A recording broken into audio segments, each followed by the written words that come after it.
thing we teach you to save money for is for purchases. Instead of borrowing to buy something, pay cash by using the sinking fund approach. For instance, let's say you had a $4,000 dining room set, and you went down to Rooms There They Went.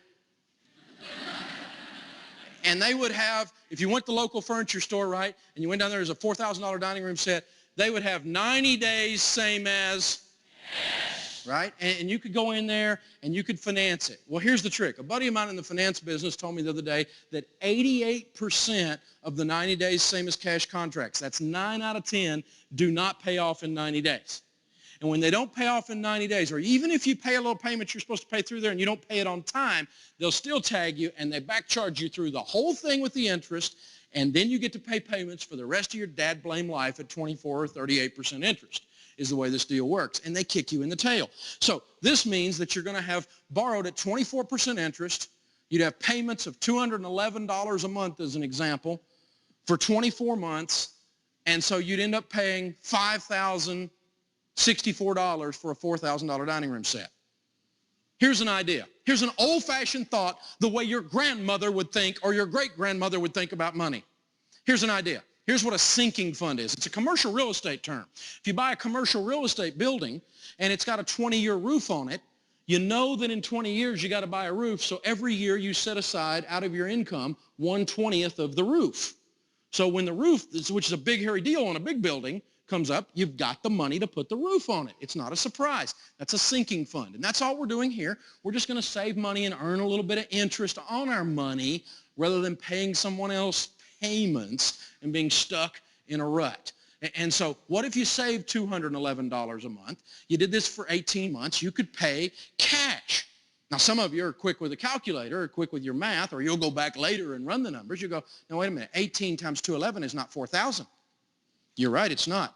18 times 211 is actually only $3,798, $3,800. But you know what I've discovered? Did you know that 90 days is not the same as cash?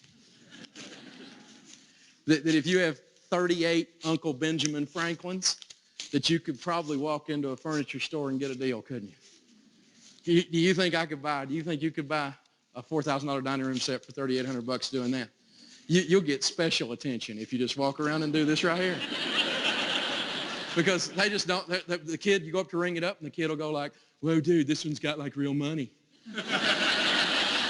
You know? And so it's a cool process. You can get deals like this, and we're going to talk about that in the bargain lesson, so don't miss it. So 90 days is not the same as cash. Now, do all furniture stores always discount when you do that? Well, absolutely not. Do I leave with my money if they don't? Absolutely.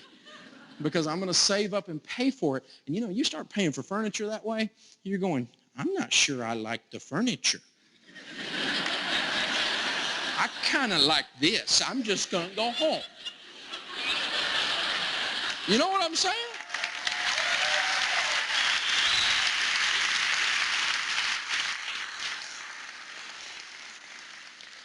Or let's think about a car, for example. Let's kind of look at that, because everybody's saying, oh, car payments. You always got to have a car payment. That's the thing that goes around all the time. We'll talk about that in detail in the debt lesson.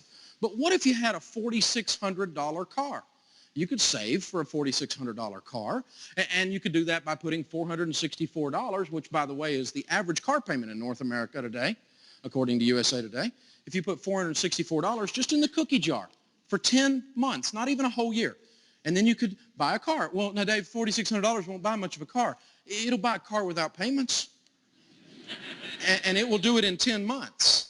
And did you know I can drive out a state highway that way about 20 miles, or I can drive out a state highway about that way about 20 miles, and you could too, and I can buy me a 10-year-old Honda Accord that is a very, very nice automobile for $4,600. I could do the same thing with a nice Ford Taurus and probably buy it for even less than that.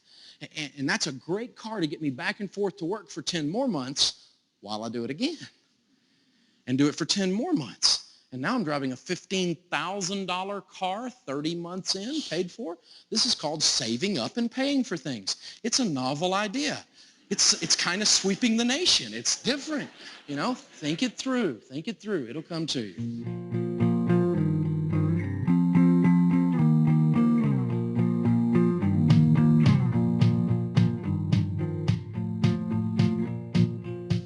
building requires a key ingredient, and that is discipline. Discipline is a key ingredient when it comes to wealth building. Now, I got to tell you, I don't like discipline.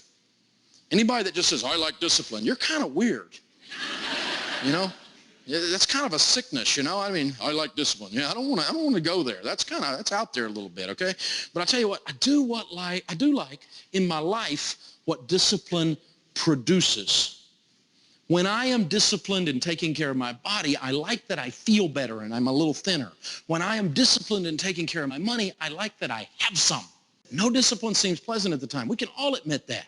When I go out running, some mornings it's early and I don't want to get up, that isn't pleasant at the time. But when I get to work later that day after doing a few miles, I feel better, don't I? Same thing with my money. No discipline seems pleasant when I'm doing it, but then when I need a little money to buy a car or take care of my child or send my kid to college or something, I've got some. It's not pleasant at the time, but it produces a harvest. That is powerful.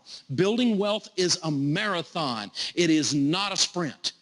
You can't get rich quick. Everybody's looking for a shortcut. Everybody's watching midnight cable TV. I'm going to order this tape set, and they've got magic pills, and it's easy. And it's not easy. It's not easy. Building wealth is hard. Otherwise, everybody would be rich. It's tough, but it's worth it. And anybody that tells you it's easy, and anybody tells you they've got a shortcut, and anything that sounds too good to be true is, it's not going to work. It's not going to work. If it sounds too good to be true, it's too good to be true. That's the process. Wealth is a marathon. It's not a sprint. And we live in a culture where we don't want to focus on anything. The whole culture's ADD. You know what I'm talking about? We're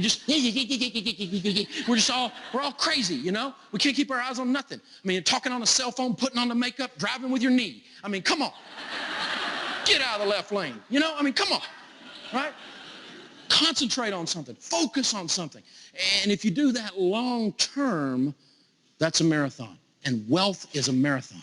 Anybody that tells you it's a sprint is not smart. Stay away from them. It's not going to work. All the wealthy people I talk to say, Dave, it's a process over time. Here's an example. What if you saved your pizza money or your cable money? $100 a month. Now, some of you spend $150 on cable and $600 on pizza.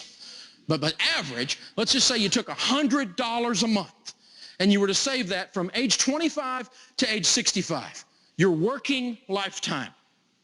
And you were to invest that steady every single month in a good growth stock mutual fund, and we'll talk about that in the investment lesson, and you were to average 12% on your money. If you were to save just $100 a month, at age 65, you'd have $1,176,000. You'd be a millionaire. Say wow. No one in our culture should retire broke. And yet many, many people are. $100! Dave, well, I hadn't seen $100. That's because you got car payments and furniture payments. Because you didn't save up and pay for them. $100 is not that much money in most people's household.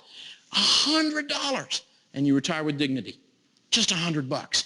I was speaking to a group of high school seniors a while back, and the teacher said, Dave, talk to these kids about what smoking costs. So we discussed it in there for a few minutes, and we came up, we said, well, gosh, you know, what if it was like a pack a day? And we said, okay, maybe $3 a day.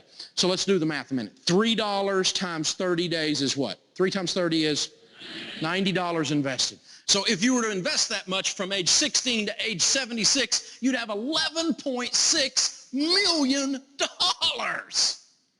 This kid in the back goes, whoa, dude, what do you do with that much money?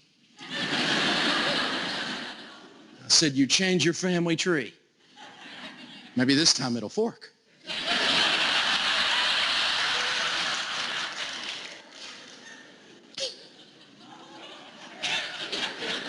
Now, I don't smoke, but I have been known to go get me a cup of coffee at Starbucks.